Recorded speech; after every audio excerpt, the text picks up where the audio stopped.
1992년, 지금부터 26년 전입니다. 그때 한 신혼부부가 결혼하여서 감사하게도 첫 선물을 받았습니다. 딸이었습니다. 그 선물을 받으니까 친정어머니인 외할머니가 그렇게 기뻐한 거예요. 얘야, 우리 집에 와서 몸 풀어라.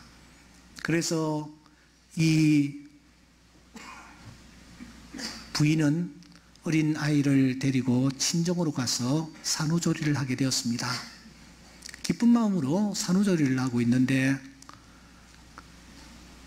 그해 6월, 날씨가 무척이나 더웠던 그날, 그래도 산모는 자기 몸을 풀기 위해서 방 안에서 문을 닫고 이렇게 쉬고 있었고, 친정어머니는 어린 손녀를 아파트 거실에다가 뉘어놓고서는 잠시 음식물 쓰레기를 버리기 위해서 나가면서 환기를 좀 시킨답시고 아파트 문을 빼고 열어놓고 내려갔습니다.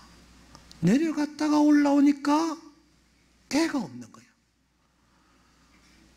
빼곡히 열어난 그 아이가 사라진 거예요. 이제 20일밖에 되지 않았습니다. 정말 귀신이 고칼 노릇이었습니다. 혼이 빠진 가족들이 아이를 찾아 나섰습니다. 그런데 어디에서도 아이를 찾을 수가 없었습니다. 경찰서에 가서 신고를 하고 할 수 있는 방법을 다 동원했으나 그때 사라졌던 아이는 영원히 지금까지 나타나지 않는 것입니다. 이런 와중에서 둘째가 태어났습니다. 딸이었습니다. 하지만 어머니의 마음속에는 눈에 보이는 둘째 딸과 함께 첫째 딸도 가슴에서 계속 자라고 있는 거예요. 이사야서 49장 15절의 말씀대로 어미가 어찌 그 낳은 자식을 잊을 수가 있겠습니까? 하지만 둘째가 태어난 이후부터 그 첫째 아이에 관한 얘기는 가능한 한 하지 않는 것이 불문율이 되어 있었습니다. 그런데 얼마 전 둘째, 25살이 이미 되어버린 둘째가 조용히 입을 열었습니다. 엄마, 꿈에 은희가 자꾸 나타나. 엄마, 그 은희가 혹시 DNA 검사를 해가지고 경찰서에다가 이렇게 등재를 할 수도 있잖아. 그러니까 엄마도 DNA를 이렇게 검사를 받아서 자료들을 경찰서에 좀 한번 올려놔봐. 혹시 알 수 없잖아. 26년 전의 일이 어제 일처럼 떠올랐습니다. 정신이 번쩍 들었습니다. 그래서 이 엄마가 급히 다시 경찰서로 찾아갔고, 그리고 DNA 검사를 해서 자료들을 올리고 있는 중에 있습니다. 1992년 6월 24일 서울에 있는 남가자동에서 혹시 이런 일을 행한 분이 계시면, 이 일을 혹시 알고 계시는 분이 계시면, 지금 제 설교가 방송에 나가고 있는데 여러분들의 선한 협력을 바랍니다. 엄마가 아이를 찾고 있습니다. 여러분, 이런 도둑만 있나요? 사무엘하 15장에 보면은 또 다른 도둑이 하나 등장합니다. 이 도둑은 압살롬이라는 도둑입니다. 그는 아버지 왕의 자리를 찬탈하라는 목적으로 작업을 시작했습니다. 아침 일찍 성문에 나가가지고서는 사람들이 송사를 하기 위해서 왕 앞에 나아가는 발걸음을 막아버리고서는 그 사람을 가로챕니다. 그리고 귀에다가 소곤댑니다. 당신이 정말 잘했는데, 도무지 잘못한 것이 없는데 너무 억울하겠어. 그런데 우리 임금이 제대로 재판할 재판관을 안 세웠어 하면서 왕에게 향해야 될 마음을 자기에게로 돌리기를 시작했습니다. 불의한 방법으로 그렇게 백성들의 마음을 혼돈스럽게 한 것입니다. 이런 압살롬의 행위를 성경은 무엇이라고 표현하고 있느냐 하면은 이 압살롬이 이스라엘 사람들의 마음을 훔쳤다 그렇게 말씀합니다. 킹 제임스판에서는 이스라엘 사람들의 마음을 도적질했다 그렇게 말하고 있습니다. 압살롬은 교묘하게 사람의 마음을 빼앗는 자였습니다. 도적질하는 자였습니다. 결국은 그가 4년 이후에 소기의 목적을 달성하기는 합니다만 그 압살롬의 결과가 어땠습니까? 여러분, 이 압살롬이 자랑하는 것이 있었는데 그것은 머리카락이었습니다. 그 머리카락이 어느 날 이 상수리 나무 밑에 걸리게 되어지고 대롱대롱 노새를 타고 가다가 매달렸습니다. 뒤쫓던 왕의 군사들이 그 모습을 보고서는 달려들어서 매달려 있는 압살롬을 쳐 죽입니다. 압살롬은 매달린 상태로 최후를 맞이하게 되는 것입니다.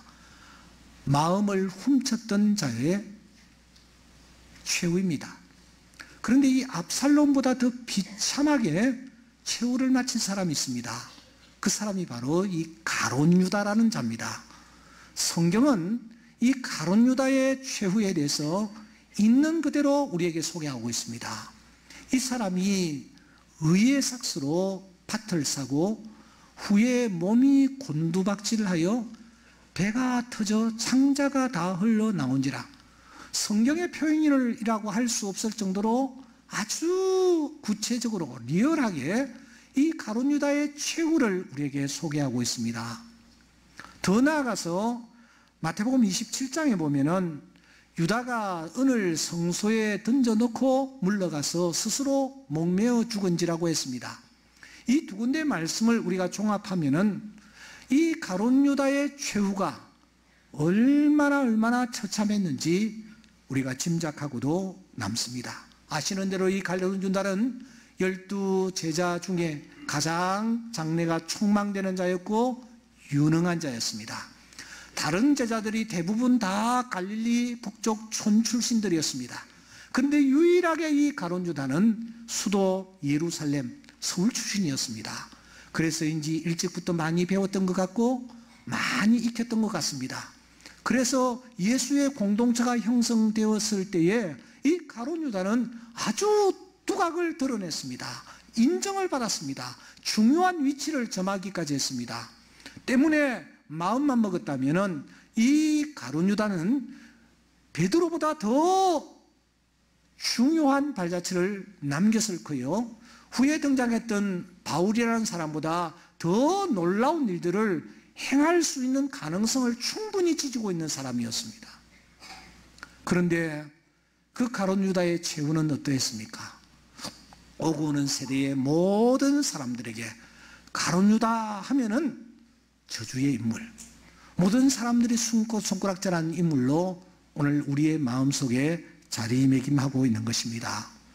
왜 그랬을까요? 어찌하여 가룟 유다가 되었을까요? 우리가 이 질문을 본문을 향하여 던지면서 이 부분을 우리가 오늘 이 아침에 진지하게 한번 나누어 보기를 원하는 것입니다. 지난주에 우리는 13장 1절을 나누었습니다. 오늘은 13장 2절입니다. 마귀가 벌써 시몬의 아들 가룟 유다의 마음에 예수를 팔려는 생각을 넣었다라고 말합니다. 마귀가 등장합니다. 그런데 이 마귀가 말이죠, 이 가룟 유다의 마음에 예수를 팔려는 생각을 집어넣었다 그렇게 말하고 있습니다. 이 2절을 문자적으로 우리가 본다면 마귀가 어느 날 찾아왔다. 그리고 이 가룟 유다의 마음에 예수를 팔 마음을 넣었다. 그래서 결과적으로 이 가룟 유다가 그런 못된 행동을 했다. 이렇게 우리가 본문을 이해할 수 있습니다. 뒤집어서 말씀드리면 만약 이 가룟 유다가 이 마귀가 가룟 유다의 마음에 이런 마음을 넣지 아니했더라면 가룟 유다는 그런 행동을 하지 아니하였을 것이다 라는 그런 뜻으로 우리가 귀결할 수가 있습니다. 한 걸음 더 나가서 그러므로 가룟 유다가 예수를 팔아넘긴 것은 가룟 유다 잘못이 아니라 마귀 때문이다. 마귀 때문에 가룟 유다가 어쩔 수 없이 그렇게 된 것이다. 그런데 결과적으로 그 예수가 십자가에 못 박혀 돌아가심으로 말미암아 많은 사람들이 구원을 받지 않았느냐. 그러므로 가룟 유다의 행동은 엄밀한 의미에서 칭찬을 받아야 한다 하는 이 가룟 유다의 예찬 논의에 기가 솔깃할 수 있는 말씀이 오늘 이 본문입니다. 여러분 어떻게 생각하세요? 가룟 유다의 이 예찬론에 여러분들도 동의를 하며 이 논리가 온당하다고 생각합니까?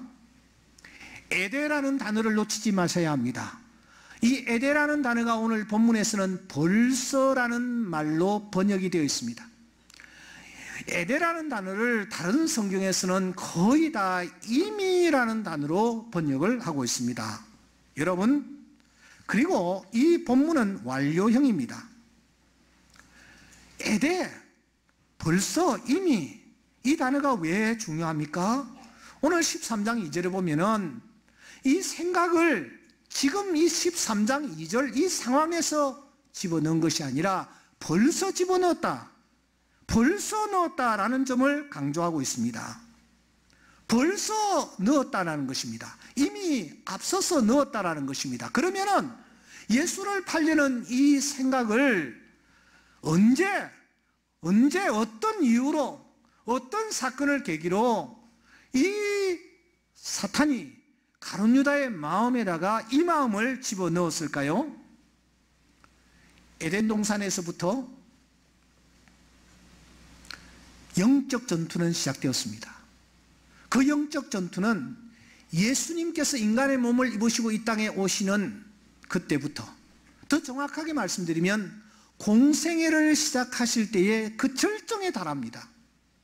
주님이 40일을 금식하시면서 기도하실 때에 이 사탄이 나타났습니다. 그리고서는 짐짓 걱정하는 표정으로 예수님께 다가와 유혹의 낚싯바늘을 던집니다. 떡, 권세, 명예라는 모든 사람들이 다 공감하고 모든 사람들이 다 넘어가는 이 세 가지 낚싯바늘을 예수님을 향하여 던지는 것입니다. 하지만 그때 주님은 그때마다 마귀를 말씀으로 물리치십니다.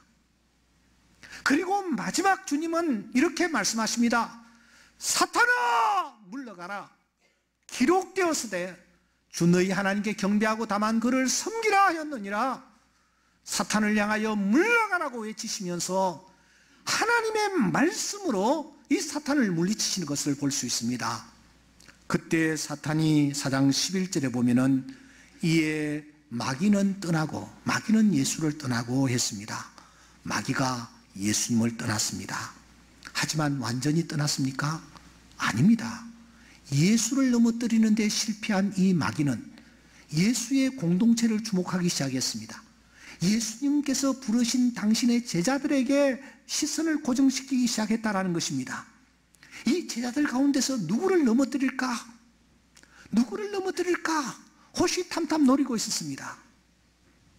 그래서 우리는 다시 13장 2절 본문을 다시 한번 읽어보셔야 합니다. 이번에는 다 함께 읽겠습니다. 마귀가 벌써 시몬의 아들 가룟 유다의 마음에 예수를 팔려는 생각을 넣었다. 자, 본문을 놓치지 마십시오. 이 본문에 보면은 유다가 등장하는데 유다를 무엇이라고 소개하느냐 하면은 시몬의 뭐요? 아들. 그 다음에 뭐요? 가룟 유다라. 그렇게 소개하고 있습니다. 물론 다른 유다와 구별하기 위함일 것입니다. 하지만 성경이 이 몹쓸 인간을 이렇게 누구의 아들인지, 그 사람이 어디에 살았는지 이것을 우리에게 소개하는 것, 분명히 어떤 의도가 있음에 틀림이 없습니다. 그게 뭘까요? 여러분, 이 유다를 맨 먼저 시몬의 아들이라고 소개합니다. 이것은 도대체 무엇을 의미하며 무엇을 강조하고 있는 것일까요? 예수를 판 자가 단순히 유다가 아니라 시몬의 아들이라고 우리에게 알려주고 있습니다. 물론 우리는 시몬이 누구인지, 그의 직업이 무엇이었는지, 어떤 사람이었는지 알 길이 없습니다. 그러나 이 말씀은 유다가 이런 행동을 하게 된 배경에는 아버지도 결코 자유롭지 못하다 하는 것을 우리에게 알려주는 거예요.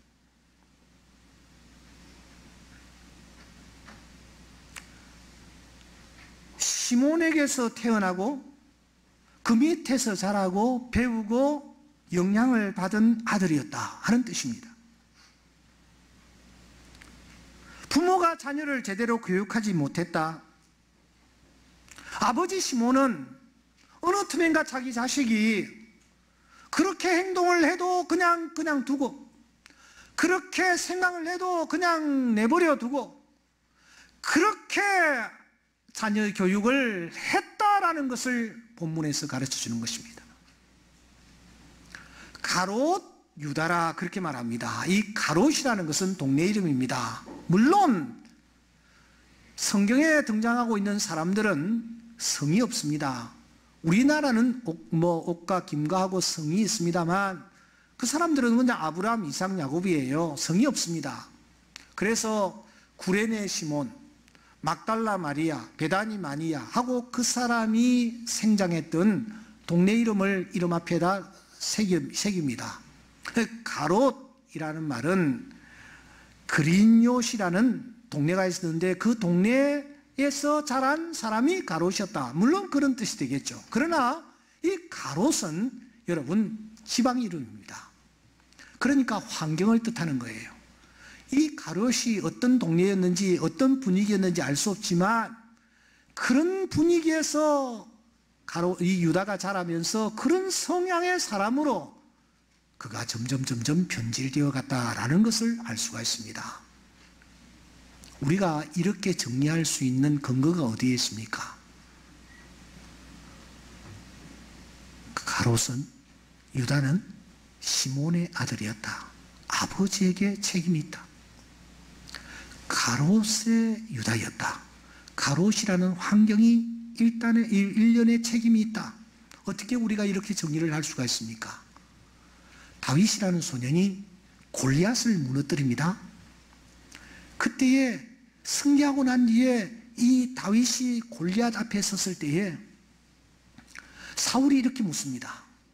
누구 아들이냐? 그렇게 묻습니다. 너 누구냐? 그렇게 묻지 않고 누구 아들이냐? 그러니까 이 다윗이 무엇이라고 답하느냐 하면은 저는 베들레헴 사람 이새의 아들입니다. 그렇게 답합니다. 자기 이름을 밝히지 않습니다. 자기가 살아온 동네 이름을 밝히고 자기가 누구의 아들인지를 밝히는 것입니다. 무슨 뜻입니까? 내가 아버지 이새에게서 태어나지 않았다면, 그리고 그분의 교육을 받지 아니했더라면, 그 아버지의 인격과 믿음과 용기를 이어받지 않았더라면 나는 오늘 골리앗과 싸울 엄두를 내지 못했을 것입니다. 아버지의 신앙이 나에게 전달되었고 아버지의 평소 가르침이 내 뼛속에 녹아있기 때문에 내가 이런 상황 속에서 전쟁터에 나갈 수 있었고 골리앗과 싸워 이길 수가 있었습니다. 여기에는 베들레헴이라는 이 동네도 무시할 수 없습니다 하는 뜻이 다윗의 이 답 속에 담겨져 있는 것입니다. 결국 사람과 환경입니다. 이런 사람과 이런 환경 속에 자랐던 이 유다가 결국은 이런 일을 행하고 말았다라는 것입니다. 가룟 유다는 그런 환경에서, 그런 아버지 밑에서 성장하여 물질에 집착하는 자로 변해갔고, 그리고 드디어 요한복음 12장에 도둑질하는 자리에까지 이르게 되었고, 그 도둑질하는 마음 속에 사탄이 예수를 30배라도 팔려는 마음을 넣음으로 말미암아 천추의 한을 남기는 그런 생애를 끝내버리고 말았다라는 것입니다. 사랑하는 여러분, 오늘 우리는 어디에 있습니까? 주님께서는 이렇게 말씀하십니다. 내가 너희들이 어디 있는지를 알고 있다. 어디 있느냐? 요한계시록 2장 13절, 그곳은 사탄의 권자가 있는 데라고 말합니다. 권자라는 말은 의자입니다. 그러니까 의자가 있는 바로 옆에 내가 있다라는 거예요. 바울 사도는 그래서 내가 두 사이에 끼어 있다라고 표현합니다. 예수님과 사탄 사이입니다. 그런데 어느 쪽에 더 가깝게 있느냐? 사탄의 권자, 내가 본능적으로 이 사탄의 영향을 더 많이 받을 수 있는 곳에 내가 지금 있다라는 것입니다. 그래서 바울은 외칩니다. 오호라 나는 공고한 사람이로다. 누가 나를 이 사망의 몸에서 건져내랴. 탄식할 수밖에 없는 거예요. 왜냐하면 자꾸 내가 원하는 바 선은 행하지 아니하고 원치 아니하는 바 악을 행하는 자기 자신을 보고 있기 때문입니다. 사탄에게 끌려가는 거예요. 하지만 끌려가면서 이 바울 사도는 외칩니다. 우리 주 예수 그리스도로 말미암아 우리에게 이김을 주시는 하나님께 내가 감사하노라. 하나님을 바라보며 하나님께로 향하려는 마음, 예수 그리스도께로 향하려는 마음을 그가 가지고 있는 것입니다. 그래서 바울 사도는 마지막 순간 내가 선한 싸움을 다 싸우고 믿음을 굳게 지켜놓으라고 외치는 그런 자가 된 줄 믿습니다. 오늘 우리가 어디에 있습니까? 예수님과 사탄 사이에 있습니다. 그런데 사탄의 권자가 있는 사탄의 의자 바로 곁에 우리가 있습니다. 사탄이 계속해서 우리를 유혹합니다. 내 마음을 말입니다. 지난 금요일 날 갑자기 저에게 전화가 하나 왔습니다. 어떤 여자분이 목사님 꼭 좀 만나주세요. 무슨 일이세요? 무슨 일이세요? 목사님을 만나서 제가 얘기 드리겠습니다. 제가 제 어머니를 모시고 가겠습니다. 시간 내주십시오. 교회로 오셨어요. 앉자마자 그 집사님이 제게 봉투를 하나 내밀었습니다. 목사님 이거부터 받으십시오. 이게 뭡니까? 지난주일 저 광고를 목사님께서 하시기에 제 마음이 뜨거웠습니다. 그래서 제가 교실 하나는 해야 되겠다라고 생각을 했지요. 그런데 그 다음날 시간이 흘러가면서 자꾸 자기 마음이 흔들리는 것을 느꼈대. 이게 돈이 얼만데? 나는 이 교회 등록한 지도 얼마 되지 않고 교회에서 뭐 나를 알아주지도 않고 내가 뭐 굳이 이렇게 할 필요가 뭐가 있느냐, 이런 생각으로 마음이 자꾸 쭈그라드는 것을 자기가 느꼈다라는 거예요. 그 참회의 표현을 빌리자면은 마귀가, 사탄이 자기 마음을 흔들고 휘젓는 것을 자기가 느꼈대. 이게 주일까지 가면은 완전히 그 마음이 사그라들 것 같은 느낌이 들더라는 거예요. 그래서 이건 아니다, 이건 사탄의 마음이다. 내가 결심했을 때에 내가 빨리 실행해야지 하고서는 일부러 친정 어머니를 모시고 이 집사님이 저를 만나려 달려온 것입니다. 여러분, 오늘 우리가 남은 생애를 어떻게 살 것입니까?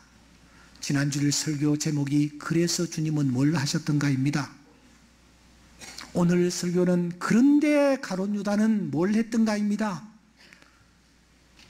예수님은 나누시고 비우시는 일에 최선을 다하셨습니다. 그런데 가룟 유다는 채우고 내 마음을 물질로 채우는 이 일에 그가 최선을 다했습니다. 두 사람 다 세상을 떠났습니다. 그런데 끝까지 사랑을 베푸셨던 예수님은 부활하여 지금도 살아 계시는 줄 믿습니다. 하지만 채우는 일에 급급했던 가룟 유다는 오늘 또 모든 사람들에게 저주의 이름으로 각인되어 있는 것입니다. 여러분들은 어떻게 사시겠습니까? 그래서 주님처럼 사시겠습니까? 그런데 가룟 유다처럼 사시겠습니까?